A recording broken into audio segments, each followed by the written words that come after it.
Welcome back to Grassroots Media. Welcome back to this week's edition of the Greene County Express Steve and Gregg Show, where we cover everything on the hardwood with the South Greene Lady Rebels basketball team. As always, I'm joined here with head coach Steve and Gregg. Coach, how we doing? Doing good. You? Doing well. A little bit warmer this week, thank goodness. Yeah. Last week was a little crazy. Last night was a little crazy also. But before we get into that, how about that snow last week? Yeah, it put a damper on things. We weren't able to get in the gym as much as we liked, and just unpredictable. Mm-hmm. So you never know what you're going to get out for. And it was one of those where you didn't know what each day was going to hold, because each day it seemed like there was a new cancellation or a postponement. You didn't know if you were going to be able to get in for practice.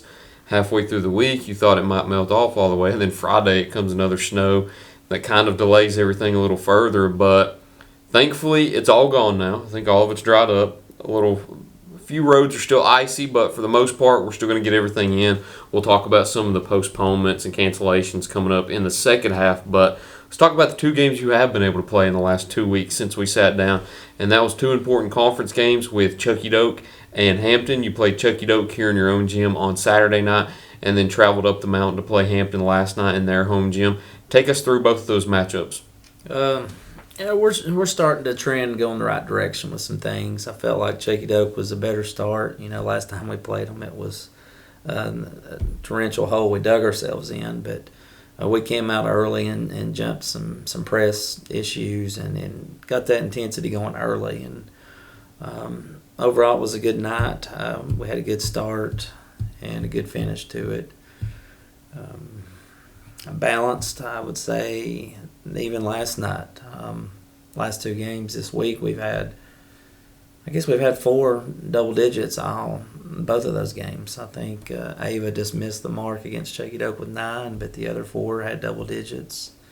And then this week, yesterday, Riley didn't hit the mark, but the other 4 did. So anytime you're getting 4 kids double digits, that's showing you're doing good things as a team as far as distributing the ball. And we're still trying to figure it out, playing without a senior who does a lot of good stuff for us. But I've had several kids step up, and we're starting to grow. But last night was a little bit of a setback with the Hampton game. But I felt like Chuckey Doak had a good feel to it from start to finish. Ari led us that night. Ari shot the ball really well and kind of got her confidence back again. Courtney's another sophomore, along with Ari, who's starting to progress and leave her mark each night. And Ava's really stepped up. And Haley, they've both been really good seniors for us. And Riley had a good shooting night. I think she may have thrown in 13 that night. But heading the right direction. Just still got to tweak some things, but I think our defensive effort has been a much better priority to the girls. How happy were you to be able to correct some of those things from the Ladies Classic matchup that you had, where you put yourself in that, I think, 13-point hole in the first quarter, and then you had to fight from behind the whole game? This time you kind of did the opposite. You were able to put them in the hole a little bit in the second quarter and kind of lengthen it out in the third and fourth quarter. What were some of the things you corrected from the last game to this game? Yeah, I just, in practice, buying into valuing, the ball on the defensive side. We worked really hard on setting in gaps and little tendencies to make us better defenders and also help us become better rebounders.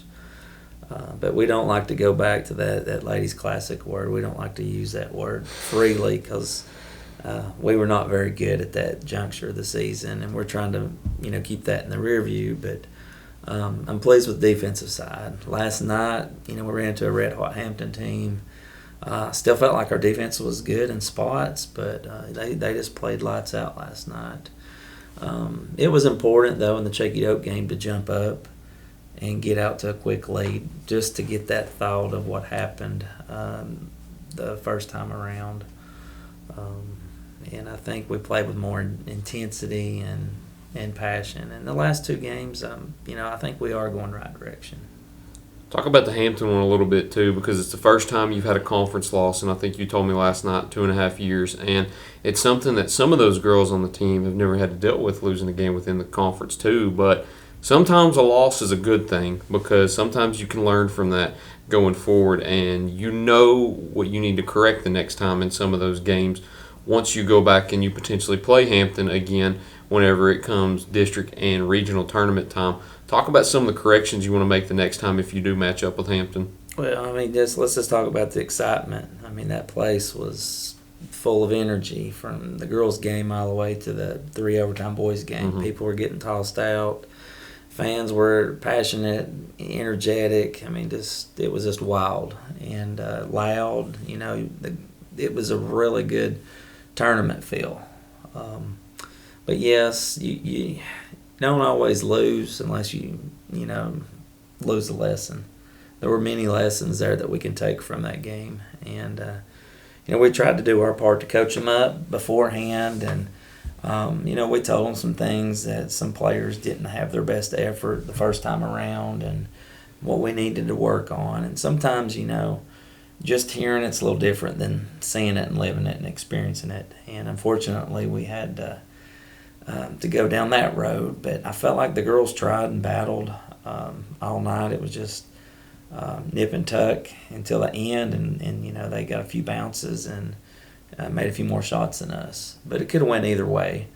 So definitely, if we get to see them again, there will be some film breakdown, and there'll be some things that we won't discuss over the airs, but we're already putting the plan in motion if we see them again. Don't say too much, because Hampton viewers actually watch this. This is true. There are some Hampton fans that watch this. I had one come up to me last night, said they enjoy what we do, so absolutely don't release too much information out there. I think I sat beside maybe the same guy the last 3 overtimes, and he says he really enjoys watching our show, and mentioned another one here at Grassroots he likes to watch. So better be real careful on what I say. I won't give away our strategy, but definitely going to have to be more focus on game preparation and adjustments. But credit to Hampton, they did a good job of speeding us up, and we never really settled into the offense. Speaking kindly of Hampton one more time before we cut into break, is that, I don't know the word to use, but is that maybe the craziest atmosphere you've been in 14 years? Is that one of the craziest for sure? Just like single game atmospheres? It was wild. Yeah. I don't know if there's been another single night like that. Like, you can name fan bases in particular, but if you're talking single nights, that one's got to be up there. Yeah, for 2 games on the slate, that was, toe-to-toe. Triple overtime, and ours was tied at half, maybe tied going in the fourth. So would say I've not seen that. With in a the very 14 years, yeah. With a very passionate fan base like they are too. Yeah, both communities love their basketball. They love to get out and support. And hats off to Hampton. They did a good job of packing the place and getting it ready to play too. They had more snow than us, so they knew what was at stake too. It was 2 Yeah. very, very important conference matchups too. And that's what we told the girls. If we won last night, we could still lose 2 conference games and still be in first place. Because you'd have the 2 over them. Because of head-to-head. But since we split, we've got to win out. And if Hampton wins out, we could be co-first. But we already know the dreaded coin toss didn't go our way. So we could be a 2 seed. Yeah. And it's like we told the girls, they controlled their destiny. And Hampton just seemed to want it a little more last night. Not taking anything away from Hampton.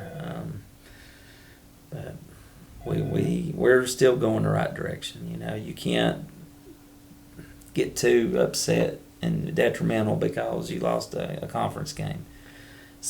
The first one you said in 2.5 years. I don't even know how many that is. It's just something that we get accustomed to doing. But now when it actually hits, it's like, dang, it's over. Yeah. But doesn't really matter in the big scheme of things as long as you win those 2 in the district tournament. And that's still one of our goals, is to finish first in the district. So it's still attainable. I know I refused to bring up the number beforehand because I didn't want to jinx it, but I think since the new realignment 2 years ago, it ended up being 24. Gotcha. The 10 the last 2 years, including the regular season and tournament games, and then the 4 to start out this season. So I think 24 games was the win streak you had from the beginning of the conference to now. But You still got a long way to go. We're only halfway through now. And then you've got the district tournament coming up too. Things still go in your favor if you can win out. And if Hampton gets upset by one of the other teams on their schedule, we got to talk about a few of those games coming up though. So we'll be right back and discuss those in just a second here on Grassroots Media. At Corner Pond, the friendly and knowledgeable staff has the experience necessary to help you out regardless the need. Have an item of value you'd like to pawn or sell? Corner Pond can help. They pawn numerous items of value, including firearms, tools, ammunition, silver, coins, and much more. When you walk through their doors, you'll find well-stocked shelves full of electronics, gaming systems, fishing and hunting equipment, car audio and accessories. And don't forget about the room full of guitars and basses and amplifiers, or their outside lawn and garden equipment. Corner Pond is a case knife dealer and carries numerous used knives as well. Stop by and let the friendly staff at Corner Pond help you today at 432 East Bernard Avenue, Greeneville, Tennessee. Pizza Inn offers contactless buffet to go with JoJo's Family Feast or anything on our menu for carryout. We also honor birthday parties and cater to businesses and large events. We make it easy. Call us today. Pizza Inn Greeneville. Welcome back to Grassroots Media. Welcome back to this week's edition of the Greene County Express Steve and Gregg Show, where we cover everything on the hardwood with South Greene Lady Rebels basketball team. As always, I'm sitting here with head coach Steve and Gregg. So things have been shuffled around a little bit with the snow. We kind of mentioned it at the beginning, but we'll go ahead and touch base on it now. Going through your upcoming schedule real quick that we know of at the moment until we sit down next Wednesday. You've got West Greene here at home on Friday, travel up to play Johnson County on Saturday, and then get Happy Valley here at home again on Tuesday. Those are your three games. You've had a few others that have been kind of moved around a little bit that we'll touch on in a second, but take me through this upcoming three-game stretch for you guys in the conference and what you expect. Well, bouncing back definitely after a loss, uncharted territory. So get back on a winning streak. We've already seen West Greene, Johnson County. We know jet lag does play a factor going up to Johnson County, so got to get our legs loosened up early, and then brings us back to next week. Happy Valley's the only team we haven't seen yet because we hadn't played that girls' game. So we know two of our three opponents, but you just got to get back to steadying yourself and getting better, and that's what we've been trying to do since Christmas. So just take it game by game. At this point in the season, you're going to have to, because you've got a lot of games that are still kind of in limbo too. We know that for sure we have to get that game at Happy Valley in because it's a conference game. That one goes before anything, but the Dobbins-Bennett game has potentially been canceled at this point. Still trying to get a date for the University High game that got postponed during all the weather also. Still have to find dates for all of that and have to shuffle a few things around, but at the moment, we know for sure you've got West Greene, Johnson County, and Happy Valley coming up. Don't know about those three games yet, but as a head coach, take me through that when you have to go through a snow break like that. Like, how stressful is it having to cancel everything, postpone, and then figure out if you can even practice? Yeah, I mean, it's mind-boggling to the coaches, but it's even worse on the players. Yeah. They get used to laying in and laying around, and it's human nature, but they like to have consistency too. They like to know what's going to happen. So as bad as it is on us, it's bad on them too. With the schedule changes, I don't know. DB, that would have been a really good girls. We had that one earmarked from the first time. I took the credit on that loss. We weren't playing really good at that time of year, and we go in tied at half. And then we've already discussed this on here a couple times, and that kind of fell back on me. So we were kind of circling that game, and unfortunately we're not going to be able to play that one. And I think DB, I've been keeping up with them. They've been improving as well. So it is a shame that we don't get to play that one. May or may not occur just because they have conference games. We have conference games to make up. Still trying to get in contact with Happy Valley. We're kind of networking through text, but I'm not sure. It could have made sense to play it tomorrow night, but that was back to back to back. Yeah. And then I threw out the date of next Monday. Well, that didn't make sense because we turn around and play them on Tuesdays. So we're still trying to find a date to make that one up. But, that's part of it. Good thing is, once you get to tournament time, you don't have to worry about that anymore, because then you'll have got the regular season behind you.